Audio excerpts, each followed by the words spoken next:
আসসালামু আলাইকুম প্রিয় দর্শক, সবাইকে শুভেচ্ছা। আমাদের হাতে পাওয়া সর্বশেষ সংবাদে আমি সাথে আছি জহিরুল ইসলাম। শুরুতে জানিয়ে দিচ্ছি সংবাদ শিরোনামগুলো। ট্রাম্পের জন্য বড় দুঃসংবাদ, শেষ জরিপে 15 পয়েন্টে এগিয়ে আছেন বাইডেন। চীন ইরান দোস্তি, অন্যদিকে যুক্তরাষ্ট্রে চলছে অস্বস্তি। তুরস্কে বিমান বিধ্বস্ত হয়ে 7 সামরিক কর্মকর্তা নিহত হয়েছেন। মার্কিন প্রেসিডেন্ট ডোনাল্ড ট্রাম্পের জন্য বড় দুঃসংবাদ।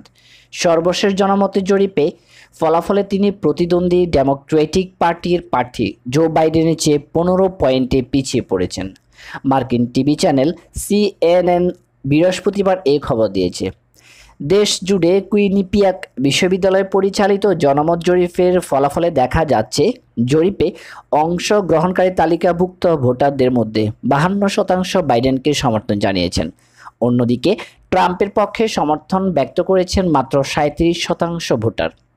এই বিশ্ববিদ্যালয় পরিচালিত 18 জুনের জরিপের ফলাফলে ট্রাম্পের অবস্থান এর চেয়ে ভালো ছিল। সেখানে ট্রাম্পের পক্ষে 41% এবং বাইডেনের পক্ষে 49% ভোটার সমর্থন জানিয়েছিল। এক মাসেরও কম সময়ের ব্যবধানে দুজনের মধ্যে পার্থক্য 8 পয়েন্ট থেকে বেড়ে 15 পয়েন্টে পৌঁছে গিয়েছে।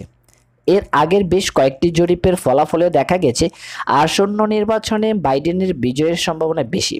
করোনা পরিস্থিতি মোকাবেলায় অদক্ষতা, কৃষ্ণাঙ্গ নাগরিক ফ্লয়েড হত্যা এবং বেকারত্ব বেড়ে যাওয়ার কারণে ট্রাম্পের ভোট ক্রমেই তলানিতে গিয়ে ঠেকেছে বলে পর্যবেক্ষকরা মনে করছেন। আগামী 3 নভেম্বর যুক্তরাষ্ট্রে প্রেসিডেন্ট নির্বাচন অনুষ্ঠিত হবে। সেই কারণে জনমত জরিপের ফলাফল নিয়ে ট্রাম্প শিবিরের উদ্বেগ ক্রমশ বেড়ে চলেছে। Pars Today. চলতি বছর একই সঙ্গে দুই ফ্রন্টে লড়াই শুরু করেছিল যুক্তরাষ্ট্র। একদিকে চীন, অন্যদিকে ছিল ইরান। বাণিজ্য যুদ্ধের নামে যেমন চীনকে একঘরে করতে চেয়েছিল যুক্তরাষ্ট্র, তেমনি কাসেম সোলাইমানিকে হত্যার মধ্য দিয়ে ইরানকেও কোণঠাসা করার প্রকল্প ছিল ট্রাম্পের। এখন সেই চীন ও ইরানে হাত মেলাচ্ছে, আর তাতে ট্রাম্পের কপালে ভাঁজ পড়েছে। বিভিন্ন আন্তর্জাতিক সংবাদ মাধ্যমে সম্প্রতি খবর প্রকাশিত হয়েছে যে চীন ও ইরান প্রায় 25 বছর মেয়াদী একটি কৌশলগত অংশীদারিত্ব চুক্তি সম্পাদনের বিষয়ে চিন্তাভাবনা চালাচ্ছে। এই চুক্তি অনুযায়ী ইরানের প্রায় $400 বিলিয়ন বিনিয়োগ করবে চীন। জ্বালানি, বন্দর, সামরিক ও তথ্য প্রযুক্তি সহ ইরানের বিভিন্ন খাতে এই বিপুল পরিমাণ অর্থ বিনিয়োগ করবে সে জিনপিংয়ের দেশ। এর বদলে চীন কম বিনিময় মূল্যে 25 বছর ধরে তেল ও গ্যাসের পর্যাপ্ত সরবরাহ পেতে থাকবে। এই চুক্তি সংক্রান্ত 18 পৃষ্ঠার একটি নথি ইন্টারনেটের দুনিয়ায় ফাঁস হয়ে গিয়েছে। তাতে দেখা গেছে ওই খসড়া প্রস্তাবটিতে জুন মাসের তারিখ উল্লেখ করা আছে। ইরানের বিভিন্ন সংবাদ মাধ্যমের খবর, এই খসড়া চুক্তির প্রস্তাবে এরই মধ্যে দেশটির প্রেসিডেন্ট হাসান রুহানি সম্মতি জানিয়েছেন। এখন চুক্তিটি অনুমোদনের জন্য ইরানের পার্লামেন্টে তোলা হবে। সেখানে অনুমোদন পেলে আনুষ্ঠানিক চুক্তি স্বাক্ষরিত হবে। তবে গত সপ্তাহে ইরানের পররাষ্ট্রমন্ত্রী মোহাম্মদ জাভেদ জারিফ এই চুক্তির খসড়া তৈরির বিষয়টি স্বীকার করেন। তিনি বলেন, এ নিয়ে চীনের সঙ্গে আলোচনা চলছে। ওদিকে চীনের এ ব্যাপারে কিছুটা রাগঢাক আছে।